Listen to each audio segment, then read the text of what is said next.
Horror कहानियों की अगली मौत किसकी। संजीव अपने दोस्तों राघव और प्रतीक के साथ बियर बार में बैठकर बियर पी रहा था। संजीव आज बहुत खुश लग रहा था। अरे यार, आज की पार्टी में तो मजा आ गया। तुम दोनों दोस्तों के साथ तो मेरी जिंदगी इतनी अच्छी है कि क्या बताओ कितनी अच्छी है। अरे भाई, अब दोस्ती की है तो जीना मरना सब साथ में। हाँ अरे अरे यार सुनो, जल्दी से एक बियर और ऑर्डर करते हैं ना, एक आखिरी, और उसके बाद ये जश्न यही खत्म हो जाएगा। अरे हाँ हाँ, क्यों नहीं। वेटर, जल्दी से 2 बियर की बोतल लेकर आओ। आज मेरे दोस्तों को जश्न मनाना है, क्यों?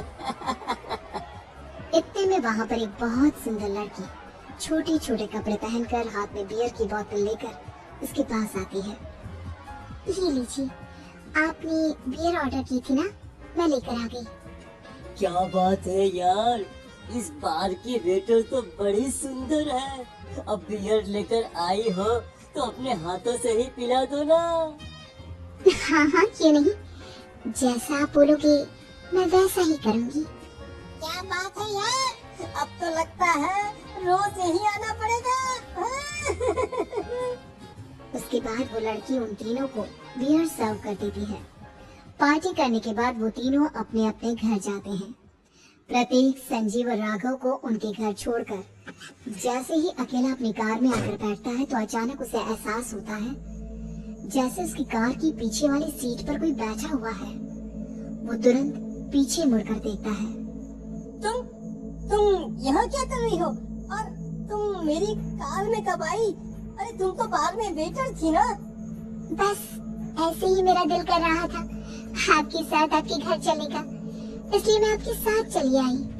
अरे लेकिन तुम मेरी कार में आई कब? अभी कुछ देर पहले तो यहाँ पर मेरे दोस्त बैठे हुए थे। प्रतीक के इतना बोलते ही उस लड़की का चेहरा खतरनाक तरीके से बदल जाता है। उसकी आंखें पत्थर की तरह सफेद और पूरे शरीर पर नीली नीली नसें उभर आती है। गाड़ी चलाओ, पूरी स्पीड में चलाओ, और अगर तुमने गाड़ी रोकने की कोशिश भी की तो मुझसे बुरा कोई नहीं होगा। डर की वजह से प्रतीक के पसीने छूटने लगते हैं।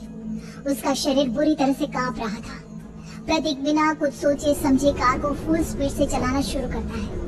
चलते चलते वो शहर से दूर एक पहाड़ी पर पहुंच जाता है और सामने अब सिर्फ पहाड़ी का किनारा दिख रहा है, जिसे देख प्रतीक घबरा कर अचानक से कार को ब्रेक लगाता है।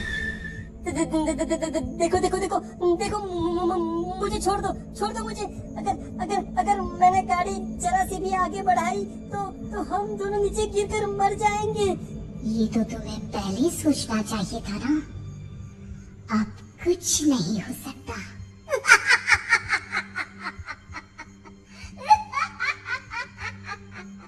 छोड़ दो मुझे। नहीं नहीं, प्लीज मुझे छोड़ दो। प्लीज प्लीज मुझे जाने दो, छोड़ दो मुझे। गाड़ी आगे बढ़ाओ। और तभी अचानक से बिना प्रतीक के स्टार्ट किए उनकी कार आगे बढ़ती है और गहरी खाई में गिर जाती है। उसकी चीखने की आवाज चारों तरफ सुनाई देती है।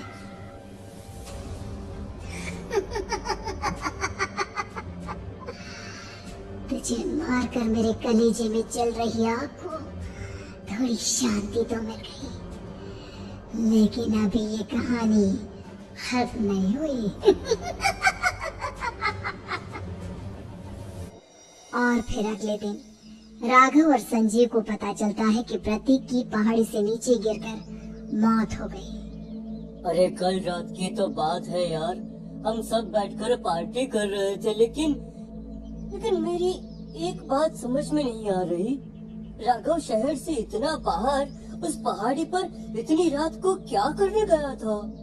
अरे यार, वही सोचकर तो मैं भी परेशान हूँ। हम दोनों को छोड़ने के बाद तो वो सीधा अपने घर जाने वाला था, और वो आत्महत्या क्यों करेगा भाई? कल रात तक वो कितना खुश था, हमारे साथ सेलिब्रेट कर रहा था। हाँ, लेकिन पुलिस ने तो यही कहा है कि प्रतीक ने अपनी कार को जानबूझकर पहाड़ी से नीचे गिरा दिया और आत्महत्या कर ली। अरे यार, संजीव, मेरी तो कुछ भी समझ में नहीं आ रहा है। चल ठीक है, अब मैं अपने घर जाता हूँ। Okay, bye. राघव अपने घर में अकेला था। दोपहर का वक्त था। तभी दरवाजे की घंटी बजी। कौन है? अरे 1 मिनट रुको, अभी आता हूँ। राघव ने जैसे ही दरवाजा खोला, उसने देखा कि सामने एक बहुत खूबसूरत लड़की खड़ी हुई है। कौन है आप और यहाँ किससे मिलने आई हैं? देखिए ना, बाहर बारिश शुरू हो गई थी, मेरी गाड़ी खराब हो गई है। आपका घर नजर आया तो सोचा कुछ हेल्प ले लेती हूँ। क्यों नहीं, आइए ना, आइए आइए। मेरे कपड़े पूरे भीग चुके हैं, क्या आपके पास टॉवल मिलेगा प्लीज? राघव अपने बाथरूम से एक टॉवल लाकर उस लड़की को देता है। थैंक यू सो मच, अब मैं चलती हूँ। अरे इतनी क्या जल्दी है? आप चाहे तो बारिश रुकने तक यहाँ पर रुक सकती है। हाँ। लड़की ने पलटकर राघव की तरफ देखा। नहीं, मुझे जाना होगा, मेरा काम बाकी है। और वो वहाँ से चली गई। उस लड़की के जाने के बाद राघव अपने बाथरूम में नहाने के लिए गया, और जैसे ही उसने बाथरूम में देखा तो उसका टॉवल वहीं पर लटका हुआ था। उसने टॉवल हाथ में लिया तो देखा कि उसका पूरा टॉवल खून के धब्बों से सना हुआ है। अरे अरे ये क्या? ये टॉवल तो मैंने उस लड़की को दे दिया था। ये वापस मेरे बाथरूम में कैसे आ गया? और इस पर ये खून के धब्बे कहाँ से आ गए? राघव ने आईने में देखा तो उसकी गर्दन पर एक बड़ा सा चाकू का कट लगा हुआ था, जिससे खून बह रहा था, जिसे देख राघव के होश उड़ गए। हाँ, अरे ये क्या?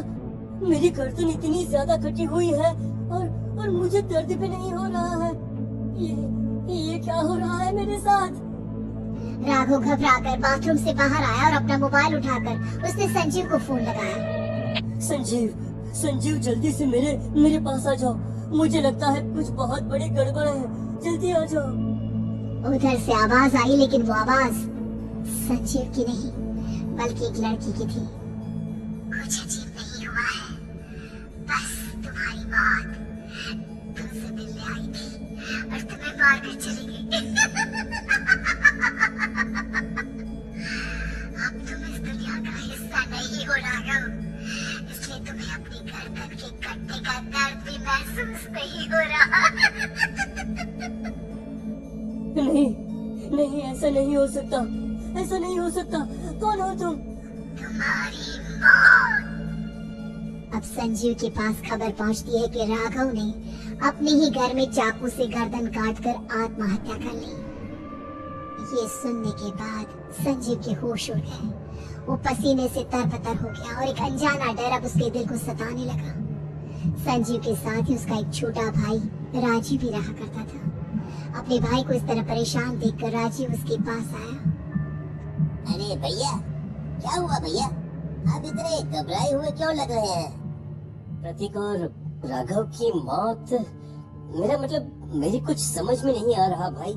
अचानक से मेरे दोनों दोस्तों ने आत्महत्या क्यों कर ली? अरे वो तो मेरी भी समझ में नहीं आ रहा है भैया। हाँ, हो सकता है कि कोई परेशानी होगी और इसीलिए उन्होंने ऐसा किया होगा। हाँ, लेकिन दोनों की जिंदगी में एक साथ परेशानी और दोनों का इतनी खतरनाक तरीके से आत्महत्या करना, कहीं ऐसा तो नहीं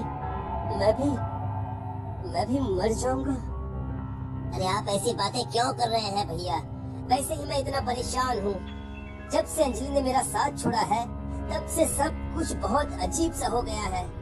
रोज रात को डरावने सपने आते हैं। ऐसा लगता है जैसे अंजलि बार बार मेरे सपनों में आकर मुझे डराने की कोशिश करती है। अंजलि का नाम सुनते ही संजीव की आंखें फट गईं और उसके गले में आवाज अटक गई। उसके चेहरे पर घबराहट साफ नजर आ रही थी। कौन थी वो लड़की जिसने प्रतीक और राघव को आत्महत्या की आड़ में मौत की घाट उतार दिया? और कौन थी अंजलि जो बार बार राजीव के सपनों में आकर उसे डरा रही थी? अंजलि का नाम सुनकर संजीव इतना घबरा क्यों गया? इन सवालों के जवाब जानने के लिए देखिए इस खतरनाक कहानी का अगला भाग।